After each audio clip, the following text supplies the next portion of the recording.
Welcome to my YouTube channel All in One. Today we do poem number 1 of chapter 1 The A Letter to War. इस poem का नाम है the dust of snow. यह लिखी गई है Robert Frost द्वारा। ये इसमें पहले मैं आपको समरी बता देता हूँ, जैसे आप ये पोएम जानने में आसान नहीं हो।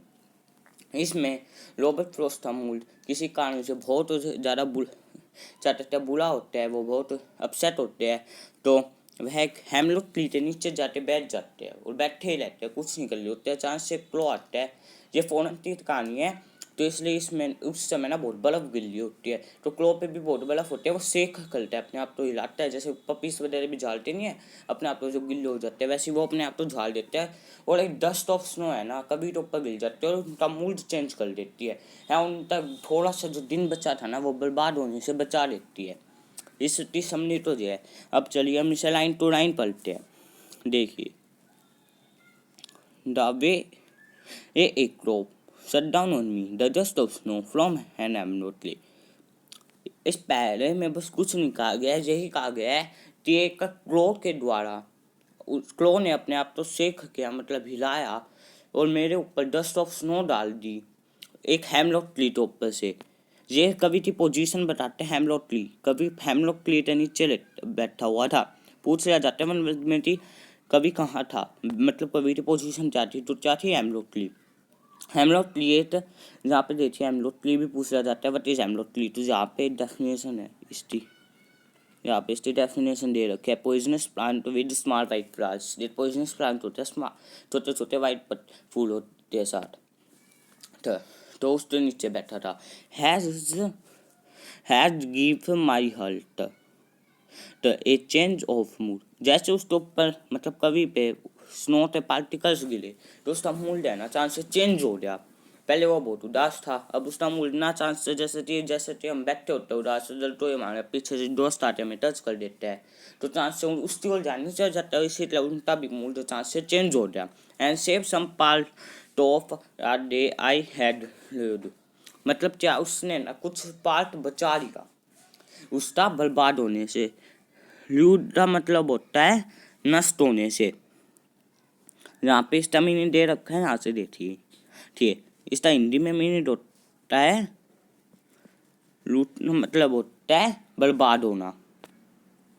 बर्बाद होने से उसने उसका क्लो ने उसका मूड चेंज करके उसका थोड़ा सा पार्ट बर्बाद होने से बचा लिया। बस इस पोएम में यही था। आप तो कुछ समझ ना आया हो तो हमें कमेंट करके बता सकते हैं। अब मैं दूसरी पोएम खोलने जा रहा हूँ।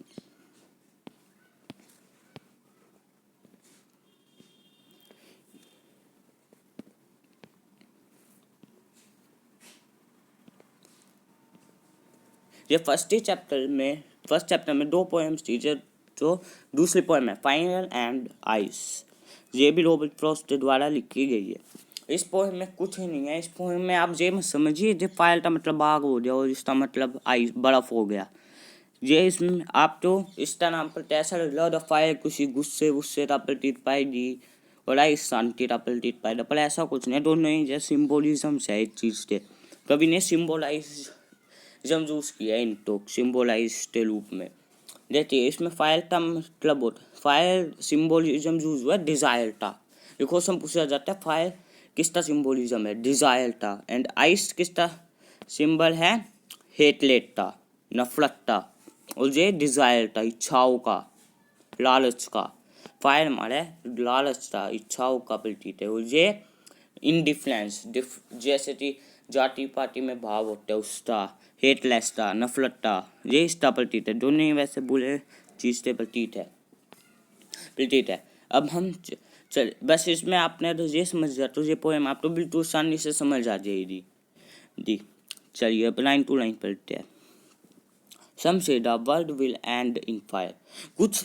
सम से मतलब कुछ पीपल्स कहते हैं कि फायर एंड चाहते वर्ल्ड का एंड फायर से होगा, मतलब ग्लीड से, इच्छाओं से इसका मतलब ग्लीड भी होता है। ग्लीड के लिए भी सिंबलाइज हुआ है। ग्लीड से, इच्छाओं से, डिजायर से मतलब खत्म हुई कहते हैं। सम से इन आइस, कुछ कहते हैं कठोर बर्फ के नीचे डपटे खत्म हो जाएगी, मतलब हेटलेस से और इनडिफरेंस से। From what I ought have taste of this I. मैंने चाहते थे, मैंने कभी कहते हैं कि मैंने ना चाहते थे डिज़ायर मतलब फाइल का टेस्ट चख रखा है, तो मुझे फाइल का अनुभव है कि फाइल कैसी है। I hold videos to how fire मतलब I hold with those who favor fire मतलब कभी है ना फाइल के साथ था। ये भी क्वेश्चन आ जाते हैं कि कभी किसकी तरफ था कि दुनिया किससे खत्म हो रही है, आइस से, फाइल से, आइस से, तो कभी फाइल की तरफ था। उससे लगता था कि फाइल सो दे दी, जो उसने डिजायर का स्वाद चखा था, मतलब फाइल का स्वाद उसने चख रखा था। ठीक है, बस इतना ही पहला है ये पोएम तो सारी दोनों ही पोएम सिंपल है, पर इसमें थोड़े आपको थोड़ा सोचना पड़ेगा जो अच्छी तरह समझिए। इस पोएम में आप तो समझ आया अब तक पहला पैरा, और इन दोनों सिम्बोलिज्म जिस तरह यूज हुआ है वो समझ लीजिए। समझ आ गया होगा तो आप तो पूरी पोएम समझ आ जाएगी। तो इतना आप तो समझ आ गया। चलिए अब आगे चलते हैं। But if it had palace twice, palace का मतलब होता है डाई, पैलेस का मतलब होता है डाई, और इसका मतलब आप एंड भी लिख सकते हैं, एंड डिस्ट्रॉय, डिस्ट्रॉय इसका मतलब से सभी है।